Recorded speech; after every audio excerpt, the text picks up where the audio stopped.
Nous allons étudier les différentes possibilités offertes dans la sonate pour rendre le temps et la pulsation souples. En effet, le tempo n'est jamais uniquement métronomique, on peut parler d'agogique. Agogé, en grec, signifie conduite ou mouvement musical. Cela représente donc de légères modifications de rythme dans l'interprétation d'un morceau pour développer l'expression ou la rhétorique, par opposition à une exécution exacte, mécanique ou encore métronomique. Là intervient déjà la notion de rubato, avec ce joli mot italien rubare qui veut dire voler. On va voler le temps à un certain endroit pour le rendre à un autre endroit. Donc nous allons faire des allers-retours entre les différentes sources que nous possédons. Le premier exemple n'est pas noté dans la partition Chester. Avant le chiffre 3 dans le premier mouvement, ça c'est l'arrivée d'un grand point culminant. Nous avons l'introduction et puis l'arrivée du premier thème, et là le 3 est cette grande arrivée.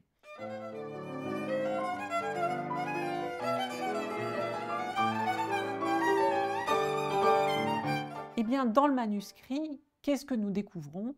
Qu'un ritardando aurait été inscrit pour préparer ce grand point culminant.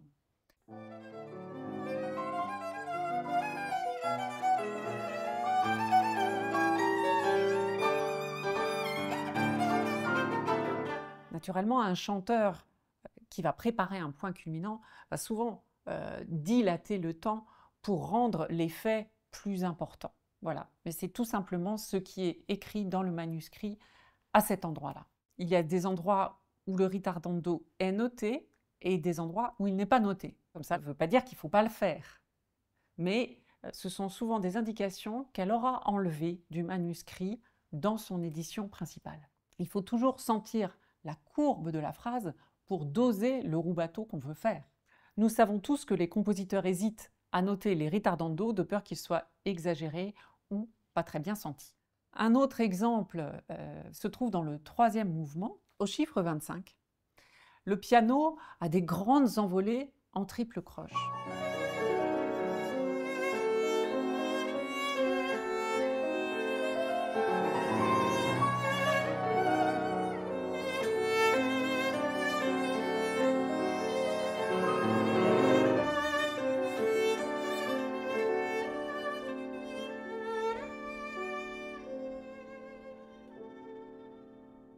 Eh bien, dans une des partitions, nous voyons qu'il y a un accélérando noté sur ces triples croches. Donc non seulement la notation rythmique s'accélère, mais en plus, il faudrait donner comme un coup de vent à cet endroit-là pour rendre encore plus l'effet de rapidité.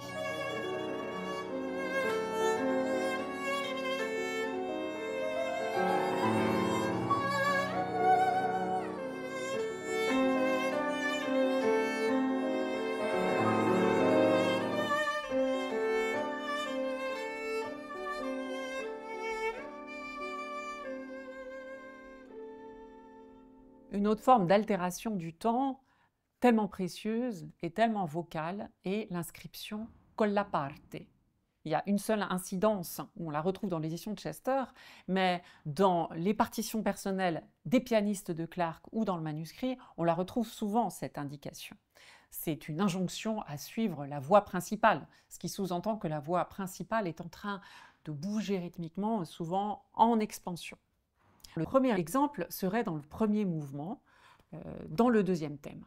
À cet endroit-là, dans l'édition de Chester, rien n'est noté, donc on pourrait aller tout droit et ne pas prendre de temps. Et finalement, Clarke nous incite à chanter comme le ferait un chanteur.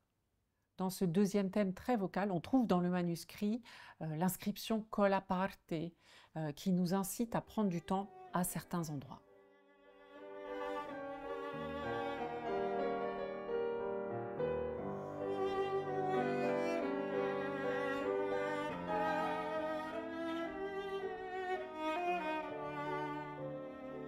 De même, dans ce premier mouvement, dans la réexposition, alors que c'est forte, on retrouve l'indication colla parte à un moment où on doit chanter et prendre du temps. Elle va même, à certains endroits, mettre des traits Alors dans ce domaine de l'étude d'esquisse, c'est-à-dire des différentes phases d'écriture, on peut se régaler des différentes versions qui s'offrent à nous. Par exemple, dans le troisième mouvement, quand nous allons arriver chiffre 32 à la réexposition du premier mouvement, dans cette grande forme en arche, eh bien, à cet endroit-là, nous avons plusieurs versions.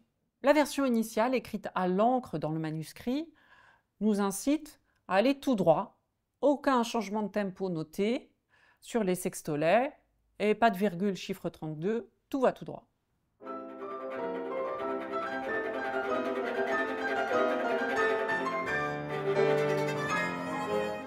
Et puis finalement, au crayon de papier, on voit arriver dans le manuscrit l'accélérando et une grande virgule.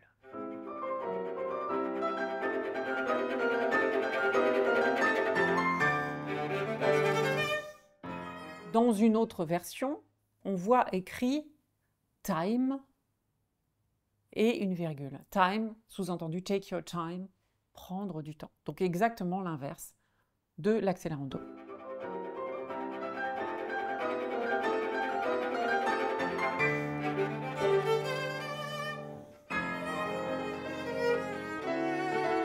Donc ça nous donne plusieurs versions possibles pour ce même endroit, avec tous les interprètes qui jouaient cette sonate à l'époque de Clarke et elle-même et ses différentes partitions. Eh bien, elle a trouvé la solution dans l'édition Chester pour résumer toutes ces possibilités. Elle a écrit con la parte, suivre l'alto. Et comme ça, l'altiste se sent libre de faire ce qui vient à ce moment-là, après la grande montée qu'il y a eu juste avant. Une autre manière de noter la déformation du temps est de noter un portato vocal, c'est-à-dire des traits sur une note pour en souligner l'importance. Par exemple, dans le premier mouvement, dans le deuxième thème, elle inclut des traits au crayon sous chacune des croches chromatiques au début de ce deuxième thème. Donc au départ, le thème était écrit à l'encre, et c'est au crayon qu'elle a rajouté ces traits. Et on va les retrouver à différents endroits, ces traits. Mais ils ne sont pas notés systématiquement. Évidemment, on peut penser qu'à chaque fois que ça se représente, on peut phraser un petit peu différemment ces tenuto. Et dans la partie d'alto, au chiffre 8, c'est exactement la même chose. Dans sa partition personnelle, celle qu'elle utilise en concert, elle met des traits sur Ré, Mi, et puis après Ré, Mi, Mi. Donc ces chromatismes sont notés pour prendre du temps et pour être très expressifs.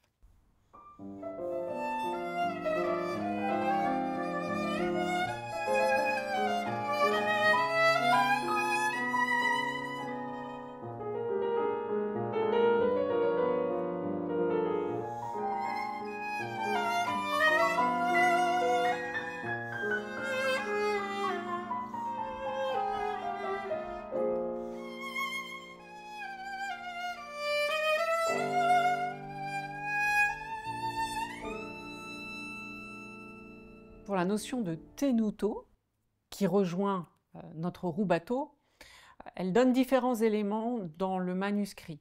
Dans la partition éditée, elle unifie la notation. En général, elle met des traits dans la liaison. Et c'est à cet endroit-là qu'on peut prendre du temps. Mais dans le manuscrit ou dans ses partitions personnelles, elle va avoir différentes propositions. Par exemple, à certains endroits, on trouve plutôt pochissimo ritardando. 4 avant chiffre 27 dans le troisième mouvement, par exemple, elle va noter cette indication pochissimo ritardando avec des traits dans la liaison. Et finalement, dans la partition imprimée, ce ritardando va disparaître.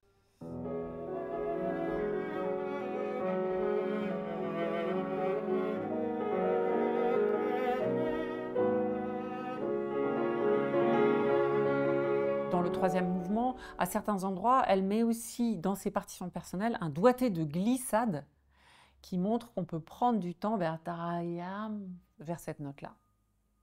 En conclusion, dans cette sonate, le temps est un temps vocal, élastique.